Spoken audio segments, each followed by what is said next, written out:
Okay, we had a short quiz on square roots. We asked them the square root of x to the fourth. Well, that is x squared.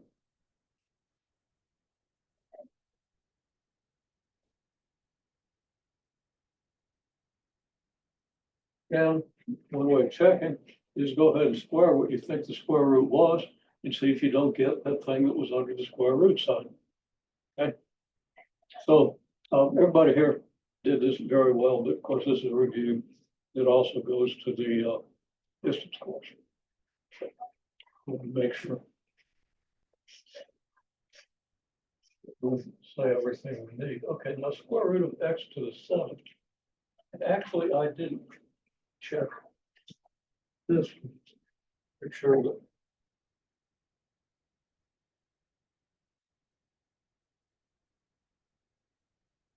okay. And what I see is some people went one step too far on this, but did the right things. Okay, the square root of x to the seventh. There's no integer power of x that you could square and get x to the seventh. Because if you double the power of x, if it's a whole number or an integer, if you double the power of x, you're going to get an even integer. When you double things, you always get an even number. So you can't basically double the exponent of anything and get an x to the seventh. So what we do is we say, well, this is the same as the square root of x times the square root of x to the sixth. Because x times x to the sixth, that's just x to the one times x to the sixth, and that's going to give you x to the seventh. And we can break a product of factors with the square root sign. So we have the square root of one factor times the square root of the other. This then is the square root of x times x to the third. Okay, now how do we check this and make sure it's right?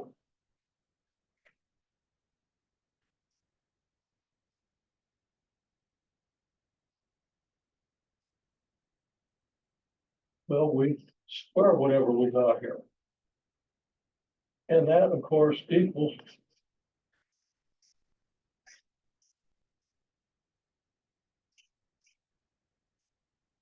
the square root of x squared times x to the sixth. X to the third to the second is x to the sixth. And the square root of x to the second is the square root of x to the second. But of course, the square root of x to the second is just x.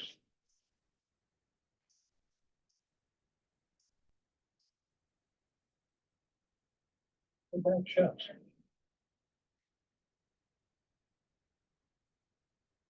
That one's a little more complicated, but we just have to know that we take the biggest even power of x and separate it out from x.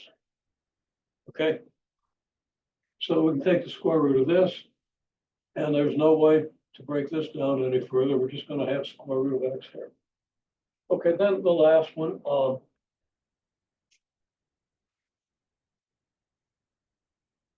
We have the square root of x to the fourth, y to the eighth over z to the 12th. I'm going to say that this is the square root of x to the fourth times the square root of y to the eighth divided by the square root of z to the 12th.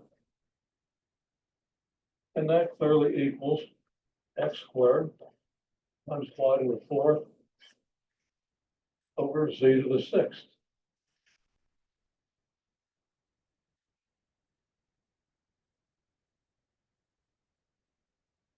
And come full circle, we square this expression.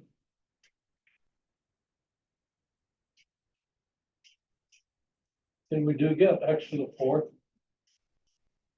y to the eighth over z to the 12th. Make sense? We want to do this all full circle. So do we really reinforce why it is we do what we do here? Okay. Why does this work? Because if we square this, we get this. Why does this work? Because if we square this, we get this, which matches this. Similarly here, if we get this, this is the simplified form. If we square this, we get this, which is the same as this. So we want to think about that, make sure we understand that. Again, I emphasize that if we understand that, we're not likely to forget it when we take the final. Okay, now, there are also a few problems in the assignment that involve cube roots. Okay? So we want to talk a little bit about that.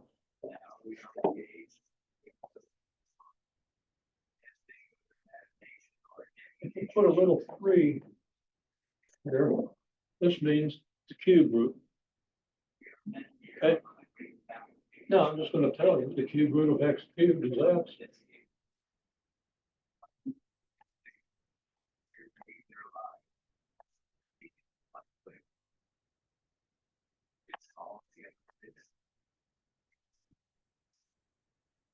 Since when you cube x, you get x cubed. Okay. Now the third power is called the cube, just like the second power is called the square. The fourth power is just called the fourth power. Higher powers are just, but we don't deal with higher powers. We get square roots and cube roots down. That's pretty easy. Okay. We get square roots and cube roots down. Then we have the basis for higher roots. Now there's another kind of root where you put a fraction in here. And we can be thankful that we don't go there in this course. We really should, but you don't really need those roots much in pre-calculus. Okay, and that's really what we're aiming at. And I hate to leave it out, but want to emphasize mastery of the most basic things that you're going to need in pre-calculus. Okay. Okay, so let's try another one. How about the cube root of x to the 12th equals what? Is whatever this is, cubed equals x to the 12th. So what you're asking yourself is, what number do you cube? What number do you raise to, or what expression do you raise to the third power to get x to the 12th? See if you can figure that out. And the camera went blurry on us. So anybody who's attempting to watch what I just did is out of luck. So I'm going to repeat it while you think about this. Okay. So what I said was the cube root of x cubed is x. Since if you cube x, you get x cubed. Okay. It's the number that you cube to get this. Okay. And cube is the third power. It's the number you raise to the third power to get this. So the question here is, what's the cube root of x to the 12th equals what? Since whatever this is cubed equals x to the 12th. In other words, the question comes down to what do you raise to the third power to get x to the 12th?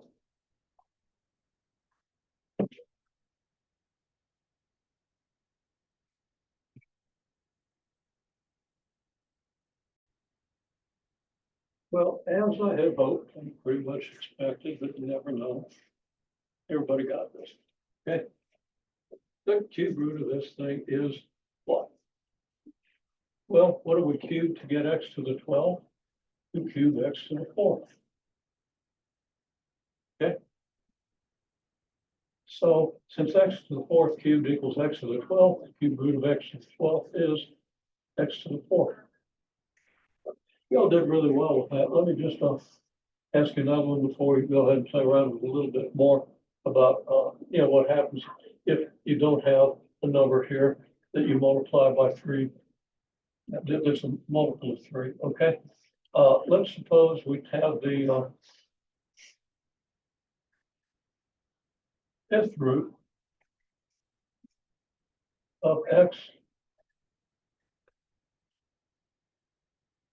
to the 30th. We're going to use exactly the same logic. Now, I'm not going to ask you things about the fifth root. I'm just wanting to see if you understand the pattern. So this comes out very easily. This is what?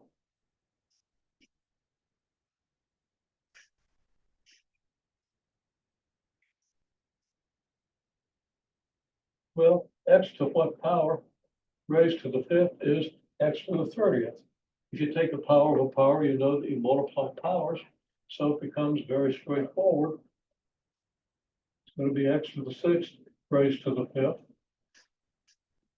So the fifth root of x to the 30th is x to the sixth.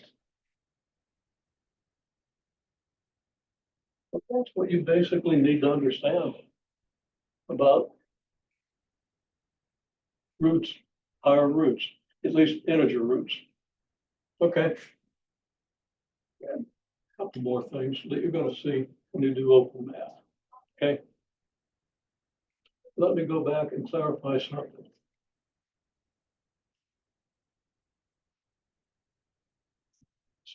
X squared is not x necessarily. It's the absolute value of x. Okay. For example,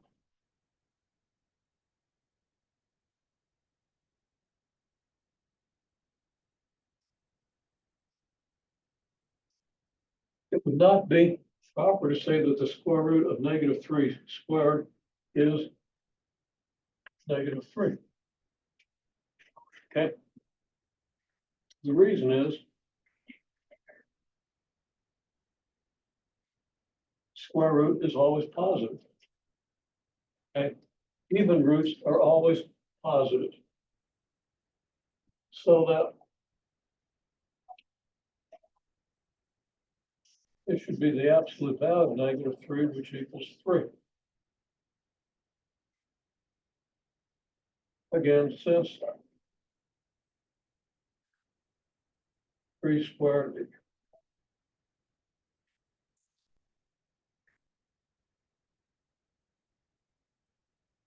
equals 9,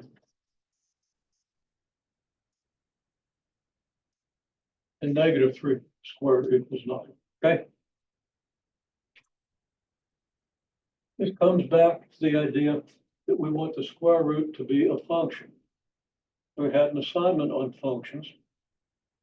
And one of the things you learned in that assignment was that a function has to be single valued. In other words, let's suppose we wanted to say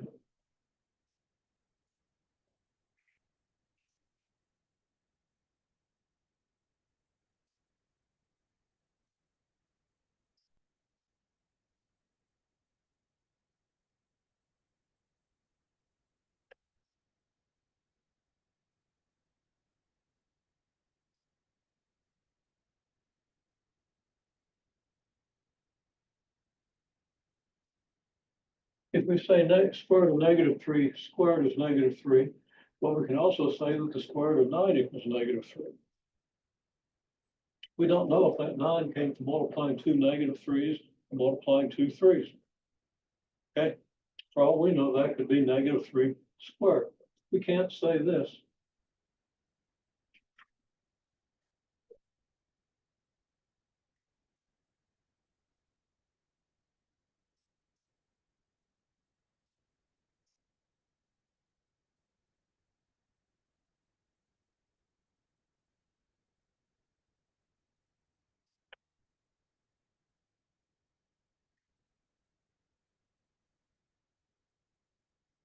And this tells you that we can't say this. That makes sense? I mean, you could easily say square root of 9 is -3, because if you square -3, you get 9, right? But there can only be one answer to the square root of 9. and that's going to be the positive answer. We'll see more about that in open math. They'll explain it a little bit differently. Okay, let's go back to cubes. Let's try the cube root of x to the 13th. What do we get there?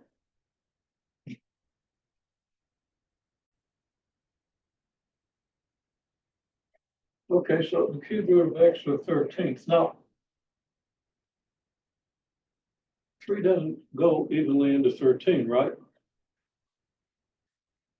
Well, let's look at one pattern. When we find the power here, we can divide this by this. Okay? To get x to the 4th. Divide 12 by 3, we get 4. Because when we come down here, we're going to multiply 4 by 3 to get 12. Okay? So it kind of comes down to division. But 3 doesn't go into 13 evenly. So what we can say, if we think back to this example and to some previous examples, that this is equal to the cube root of x to the 1 times the cube root of x to the 12th. Okay? And we can do the cube root of x to the 12th. So this equals the square root of the cube root of x times x to the 4th. That makes sense? Digest that for a minute, and then I'll lay another one on you. And we see that that's the same pattern as the one we did for the quiz. Now, some people came in a little bit late and didn't complete the quiz, but everybody seemed to be picking this up very well. Okay. So let's make sure that everybody's in good shape here. Okay. Let's try one more.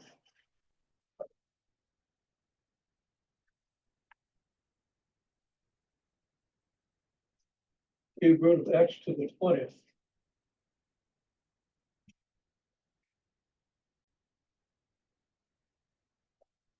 Okay. Now, what are we going to do with this?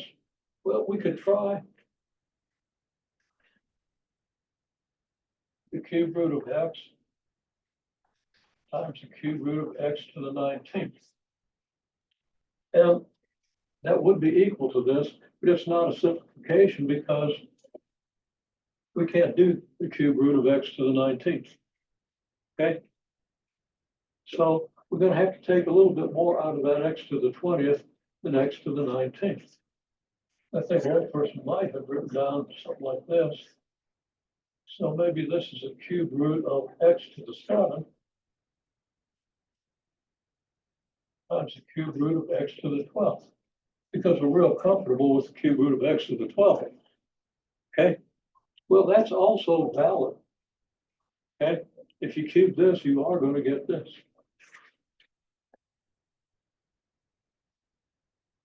We don't know what this is, so we're not going to try that. We try this. We can say, okay, well, that's then the cube root of x to the 7th times x to the 4th. And if we cube this, we will get this. This is a valid expression. But notice this. What do you do with the cube root of x to the 7th? Okay. Now, and it's not x to the 7th.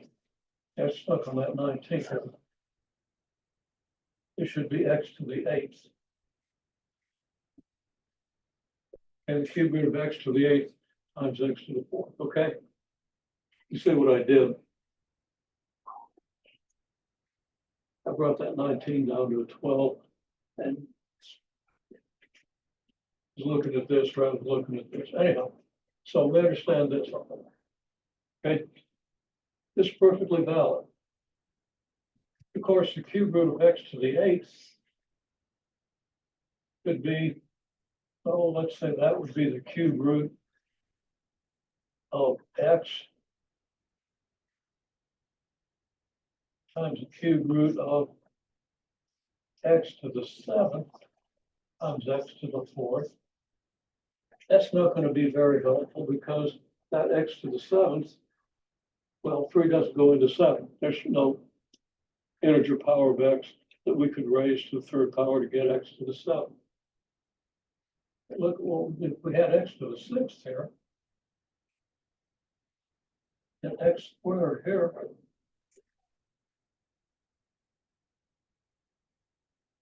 then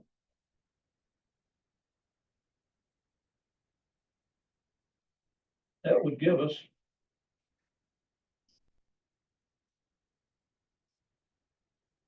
the cube root of x squared times x squared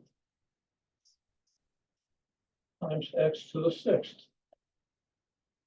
And of course, then that'd be x to the 8th. Well, the lesson here is, let's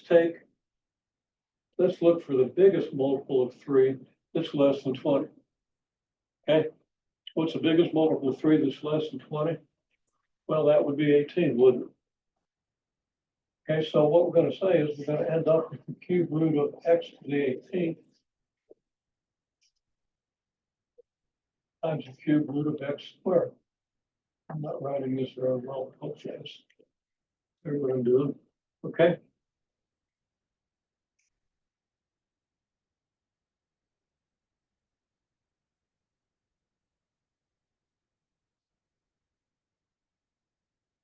So this is the cube root of x squared times x to the 6th. And notice that we can't take, okay, if we did this, then we could do this, right? If we take the biggest power we can out of the x to the 20th, which would be x to the 18th, then we're pretty much done because we can't do anything with the cube root of x squared. Does that make sense? Okay, take the biggest power out. I don't think anybody's going to have any trouble with that because everybody was real good over here. But the point is, if you're doing a cube root, you're either going to take an x or an x squared out of this. You're going to factor out an x or an x squared from the power of x. Okay, I'm going to leave it at that. Again, I think you do assignment, it'll be very clear. Okay. I think everybody understands it. Okay. Now, at this point, we've done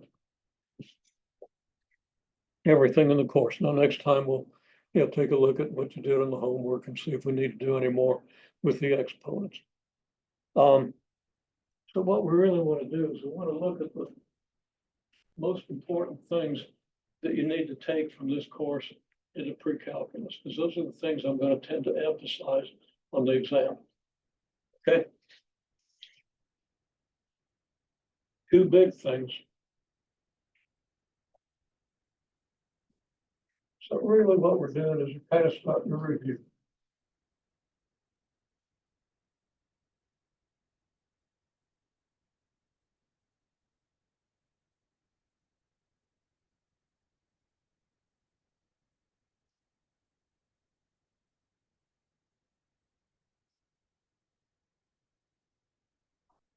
We have important rules.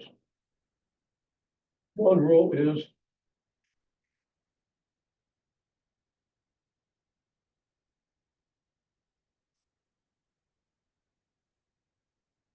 the distributive law, or the distributive law of multiplication over addition. Okay. We usually don't write of multiplication over addition because it's a distinction that people don't really necessarily understand the necessity of.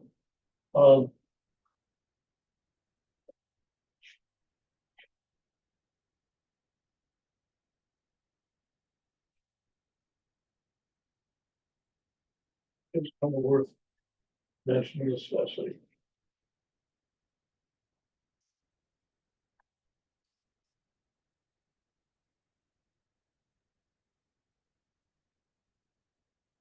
Okay. It's a law of multiplication over addition. There are a couple of places where you want to think that there's a distributive law where there isn't. Okay. I guess I'm gonna emphasize that. I was gonna leave it out. But no. Okay, we'll see what I mean by that.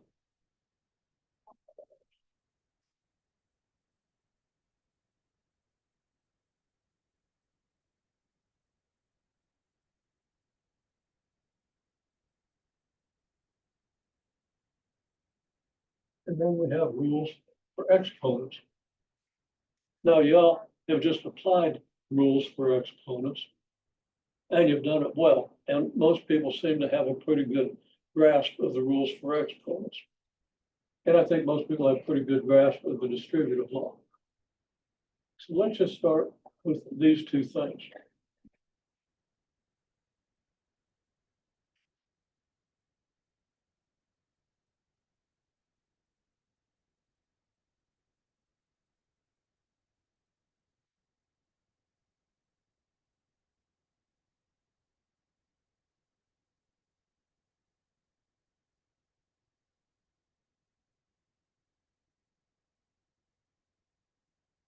And we'll start with where the distributive law doesn't apply.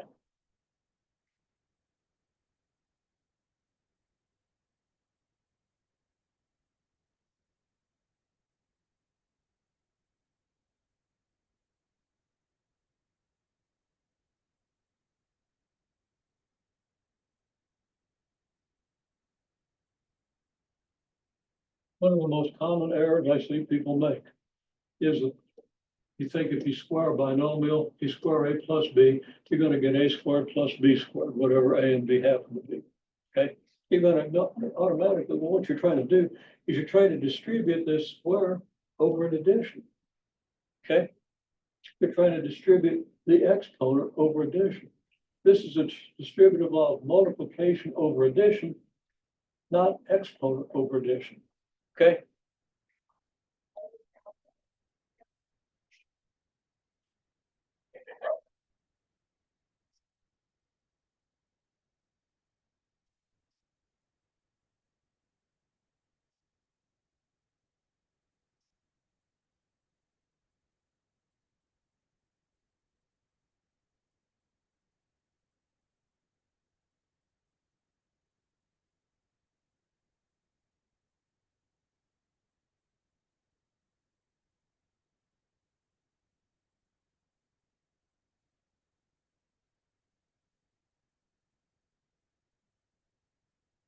A plus b squared is a plus b times a plus b. That's what the square means. You multiply the thing by itself. And then by the distributive law, this is a times a plus b times a plus b. So this step requires the distributive law.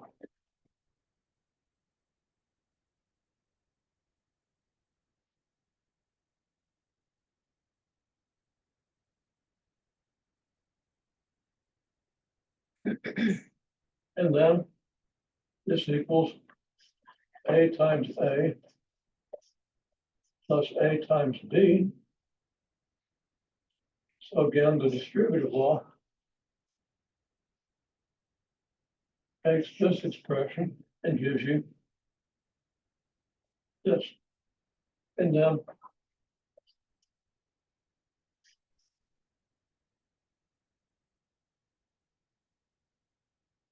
the distributive law again takes this expression here and gives you this.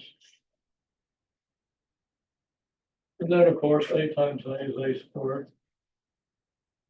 A times b is the same as b times a. So it's like a times b plus a times b. That's 2ab. B times b is b squared. And that's one of your special products. So I'm going to say note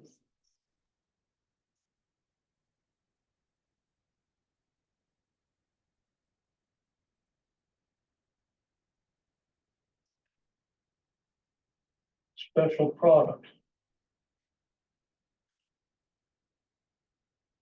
we get here, because that can be very handy in factoring. It's not unusual to have an expression of this form. And if you can recognize this form, it makes it easier to factor things. Okay. That's one place where it doesn't apply. Now here's a place where it doesn't. Okay, another place where it doesn't apply.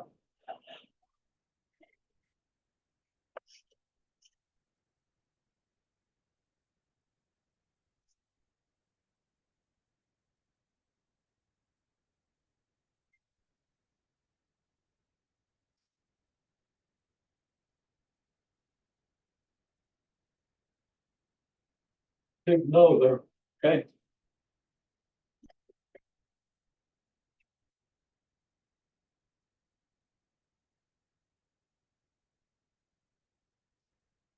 Because if we square the square root of A plus the square root of B, well, let's write it out. We get the square root of A plus the square root of B squared, okay, square root of A plus the square root of B times the square root of A plus the square root of B, which is the square root of A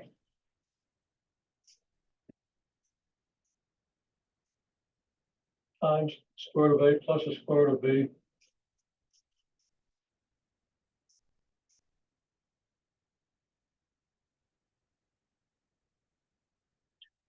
made my square root sign too long.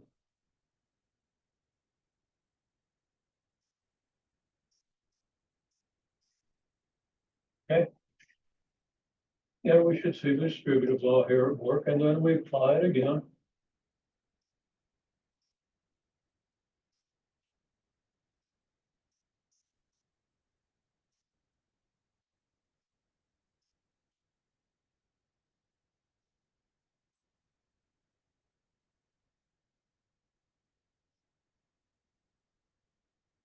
Okay. So we get this. That's just like what we got up here, except there's a square root on each of these things, right? So when we put this together, square root of A times the square root of A is just A.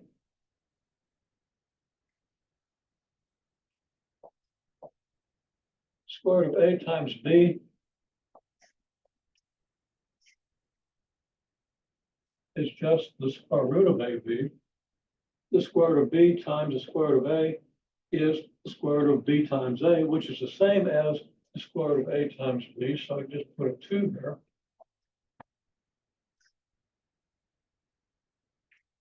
And then we have plus B. So if we write this as square root of A plus the square root of B,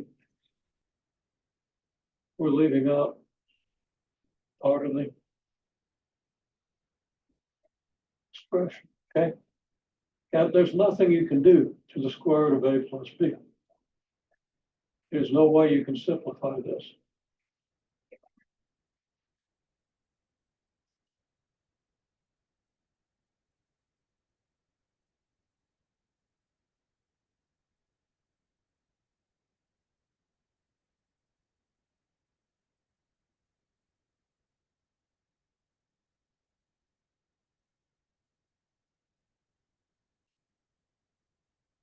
As that generally can't be simplified, I'm going to say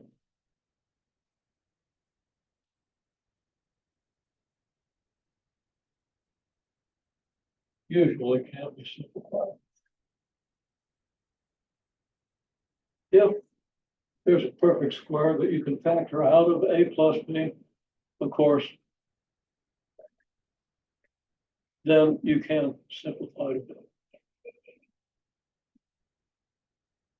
If you just have symbols, you don't know anything else about the symbols, you just can't do this. And this is never, almost never true, unless one of these numbers is 0. Okay. So those are important things to understand about this distributive. One more.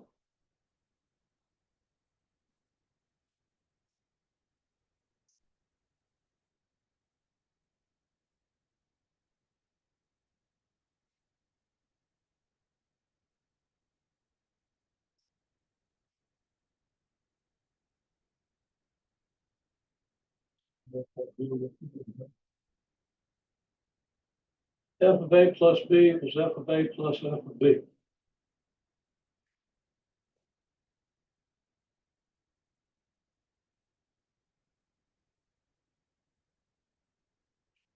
Almost never true.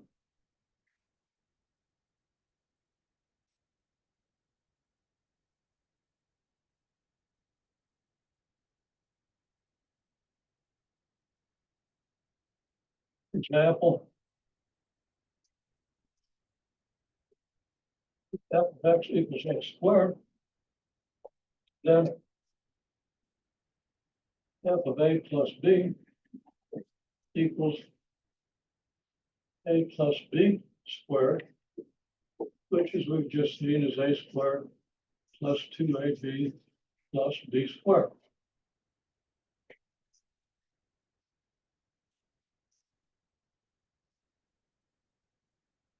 But F of A plus F of B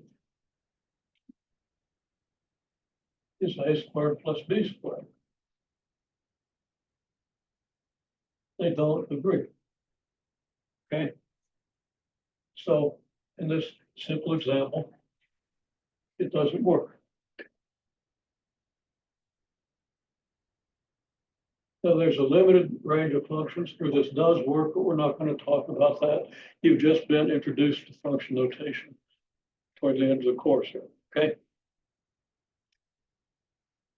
But I want to warn you about this. So big warning, don't misapply the distributive law. Don't do it in this course because you'll have opportunities to do it on the exam, okay?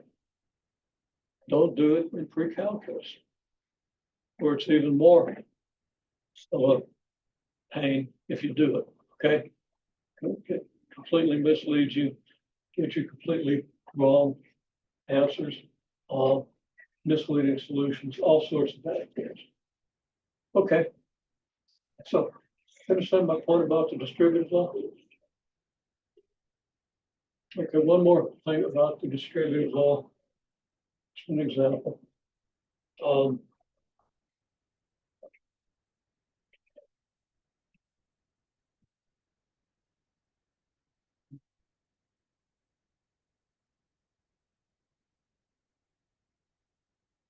And just a second. And this stuff. Oh, we're taking care of those things. Okay.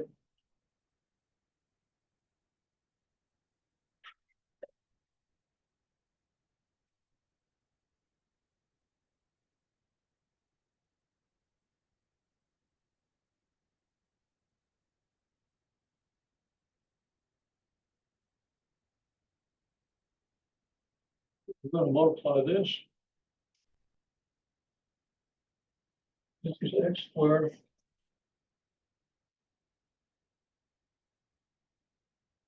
times this plus the 3X.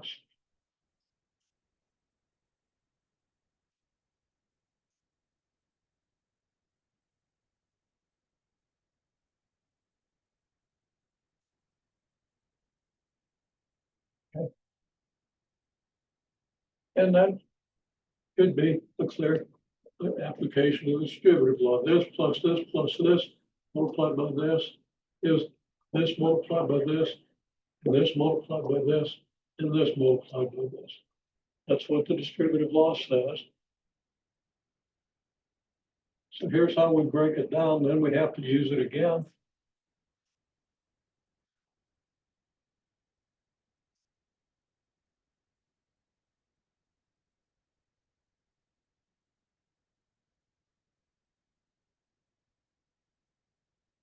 So the x squared times this here, x squared times negative 5x, x squared times a negative 9. Then we have 3x times x squared plus 3x times negative 5x plus 3x times negative 9. And then we have 6 times x squared plus 6 times negative 5x plus 6 times -9.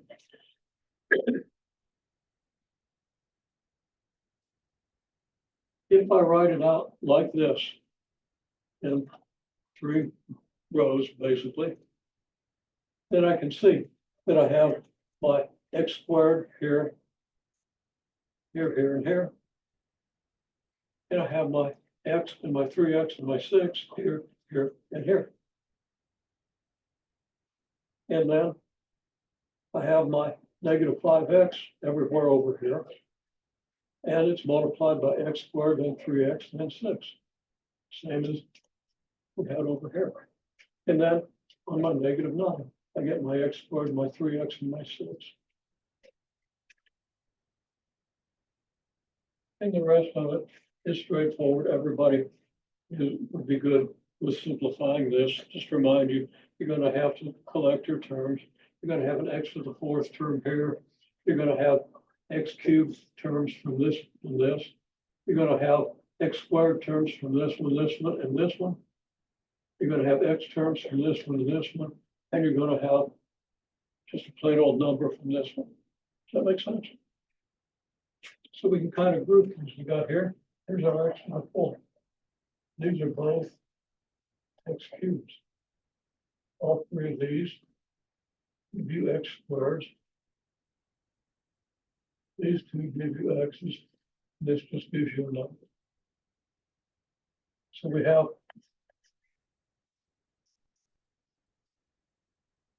x to the 4th terms, x cubed, I can talk, x cubed terms.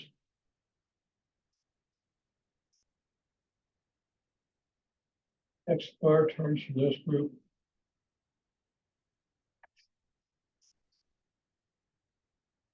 X terms.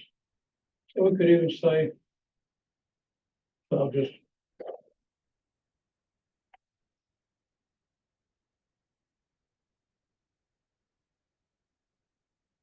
we get a constant number here. All these other terms are going to change when x changes. That doesn't change, so we call it a constant term. Now, people will often multiply this out like so.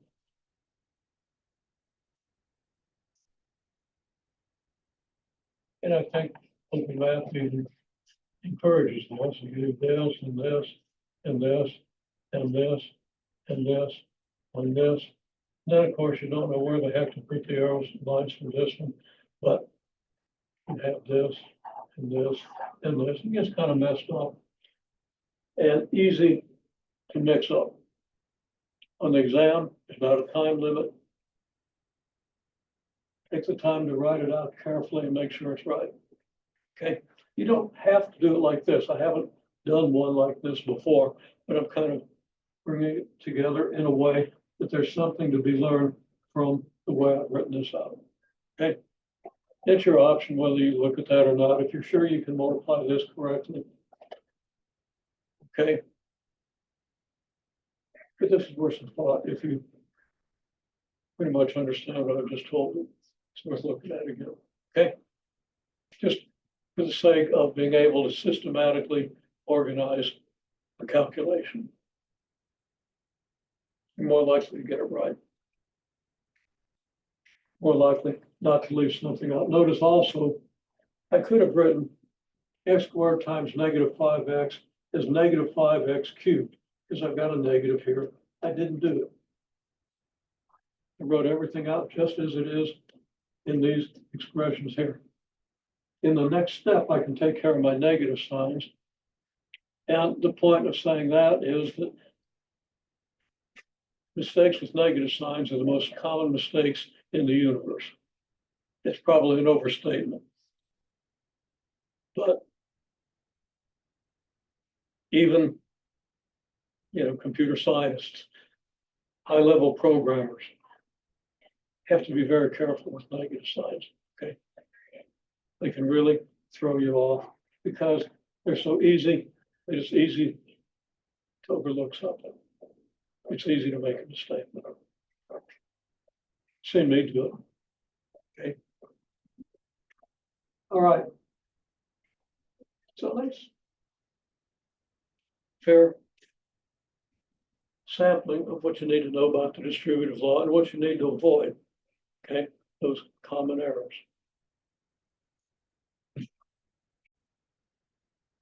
Okay, now I'm kind of preaching to the choir here on the laws of exponents, the rules for exponents, because I think everybody who's here today is pretty good with the rules of exponents. You do make any mistakes at all with the rules of exponents, we're doing square root stuff. Okay. But we do need to include it because, again, these videos are for everybody in this exam rating section, of course. Let's go over it. Okay.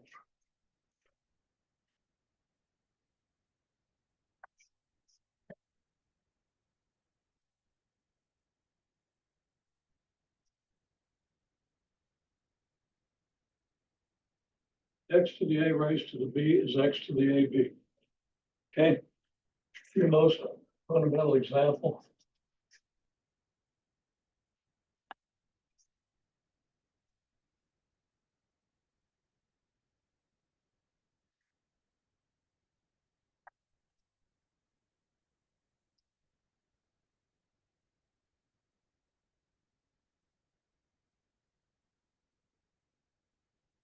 X squared cubed is X squared times X squared times X squared.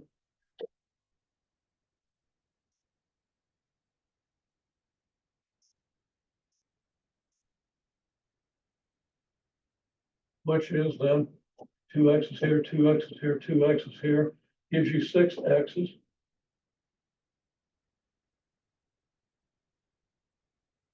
Which is X to the 6th. So the X squared cubed is X to 2 times 3 equals X to the 6th. It's the same no matter what your exponents are. You can always multiply your exponents when you have a power of a power, because this power, the second power, occurs 3 times. So the number itself occurs 2 times 3 times, or 6 times. Okay.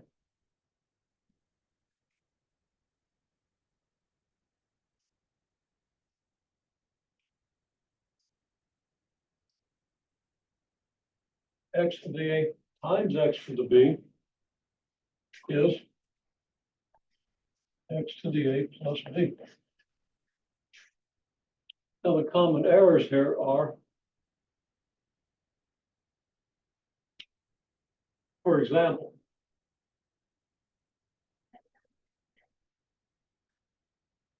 well, let me do the example.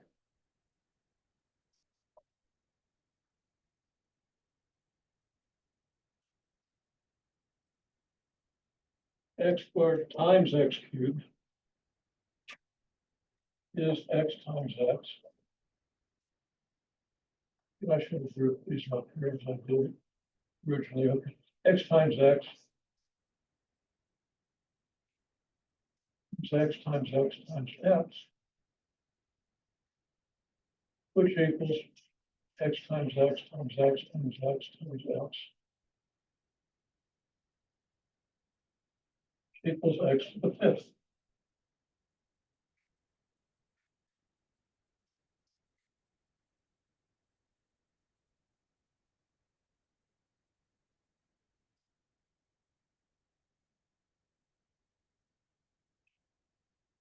We see that we add the number of X's we have here to the number of X's we have here.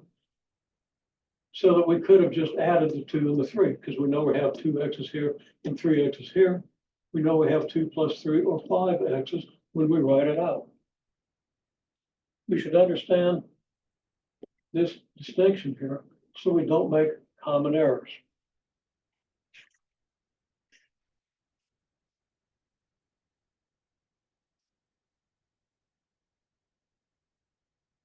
Would be like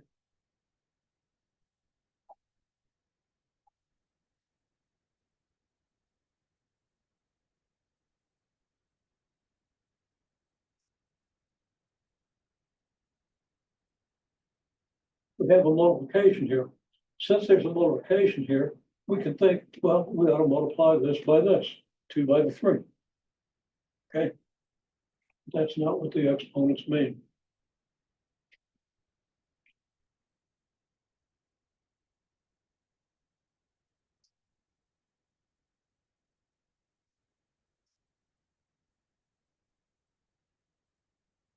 This should be x to the 2 plus 3 times x to the 5th. So this is incorrect. Another is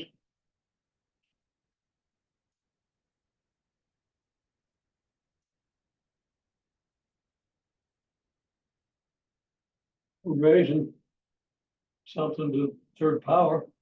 Well, let's just do 2 to the third power. Okay, it kind of looks right. Just like a plus b squared equals a squared plus b squared, kind of looks right. But it isn't right. We have to make sure we understand the exponents. This would be, of course, 2 to the third power is 8. And that's wrong.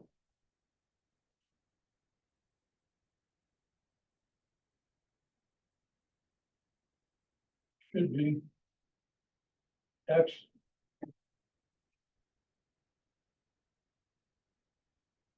to the 2 times 3 equals x to the 6th.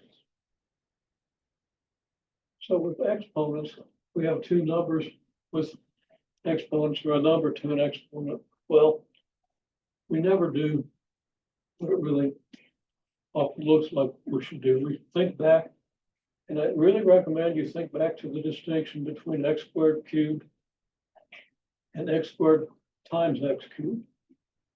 It shows you very clearly what you do with the exponents.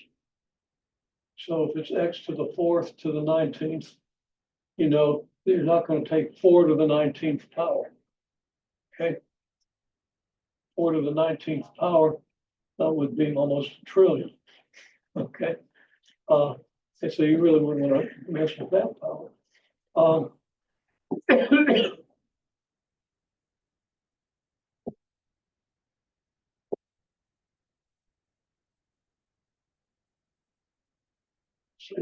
Yeah, 120 would be a little over a trillion. Okay, anyhow, there's your rule.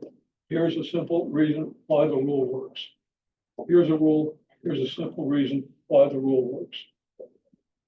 I really recommend that you always understand why the rule works so you don't accidentally do what your eyes tell you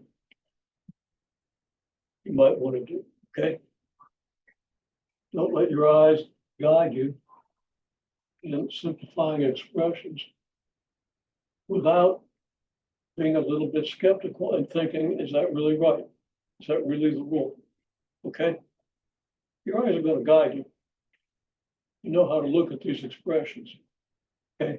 Just look at them with a little bit of depth of knowledge of why the rules work. And then you're going to be less likely to make some of these mistakes. Okay, well, that's pretty much what you need to know about the rules for exponents. Of course, you know, you have another one that's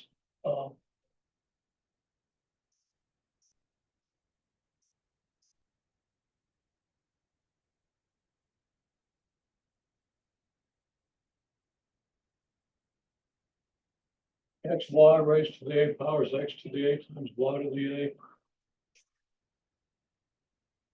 X over y to the a power is x to the a over y to the a. And then, of course, we have one that people tend to really have trouble remembering, which is that x to the negative a is 1 over x to the a. Now, there's a reason for this one. These two are pretty obvious, but there's a reason for this one.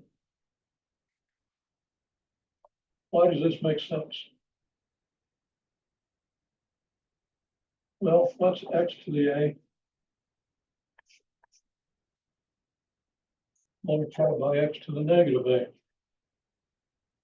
So by this rule here, this is x to the a minus a,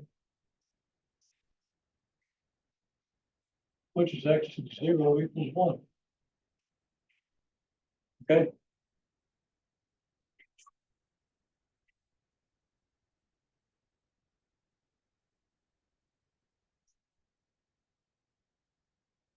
So x to the a times x to the negative a equals 1.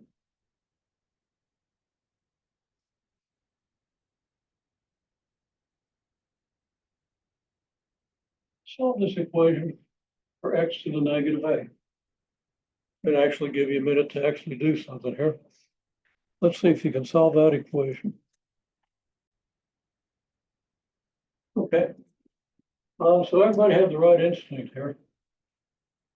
We have x to the a times x to the negative a equals 1. We want to leave x to the negative a here. A couple of people want to divide both sides by x to the negative a. Well, that's actually good. It just isn't quite right. You have the instinct. Let's divide whatever we don't need because everything's multiplied here. So that was good. But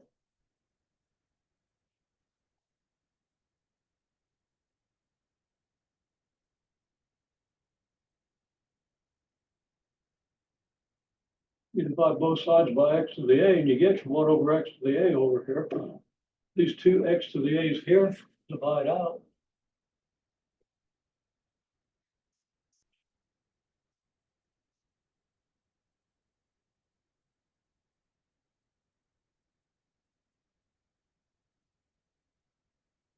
I seem to write an a.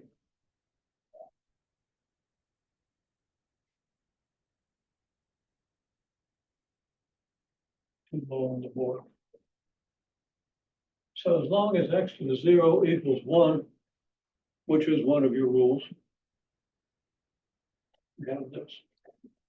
Now, we've got time to see why is x to the 0 equal 1. Okay, so let's do this. 2 to the 1 equals 2. We'd all agree, right? 2 to the second equals 4. 2 to the third equals 8. 2 to the fourth equals 16. Okay. Now this isn't proving anything, but it tells you why we want to say x to the 0 has to be 1. Because now what happens here? Well, to go from here to here, we multiply by 2, right? To get the next power of 2, we multiply by 2. To get the next power, we multiply by 2, right? Well, if we start here, what do we have to do to get this? We have to divide by 2, right? And then we have to divide by 2 to get this, and divide by 2 to get this. So if we continue our pattern, our next step would have a 1 here, right? Now, the powers go 1, 2, 3, 4. Of course, if we're going this way, where we're dividing by 2, we get 4, 3, 2, 1. What comes after that? Show me with your fingers. 0. That's 2 to the 0. So for this reason, we really want to say that 2 to the 0 is 1, right? And of course, we could do the same thing with any number.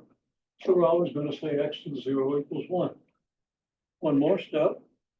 What happens if we divide by 2 again? We get 1/2. If we divide by 2, we get 1/4. Okay. Well, again, we're 4, 3, 2, 1, 0. Next comes -1.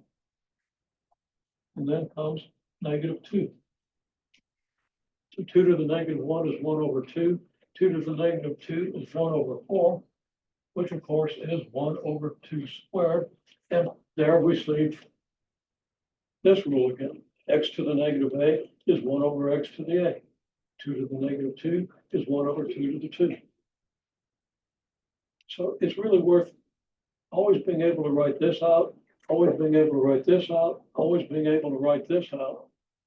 So we understand the rules for exponents. Okay. And it's a little bit of a stretch to always remember this little proof here. Okay. Which is a proof if we accept that x to the 0 equals 1. And we define it that way because nothing else really makes sense. Here are rules for exponents. And people are pretty good at applying them.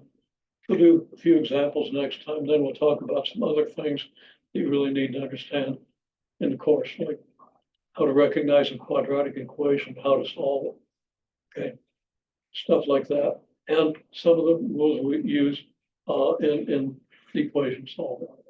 Those things are very important. And there's some other things. We'll talk about those next time. Okay, very good.